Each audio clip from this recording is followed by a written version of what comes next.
عظیم عاشق رسول امام اہل سنت حضرت جلال الدین سیوطی رضی اللہ عنہ اپنے مشہور رسالہ التعظیم والمنۃ فی ان ابواء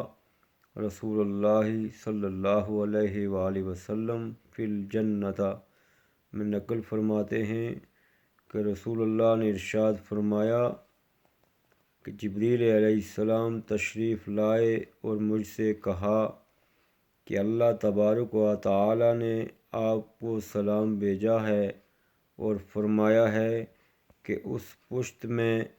جس میں آپ تشریف لائے، وہ رحم مبارک جس نے آپ کو اٹھانے کی سعادت حاصل کی، اور وہ گود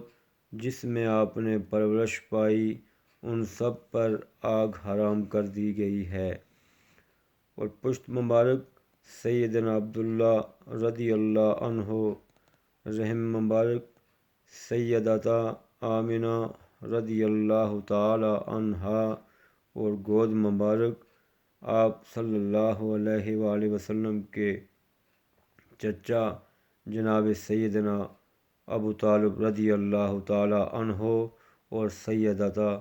فاطمہ بنت اسد رضی اللہ عنہا ہیں۔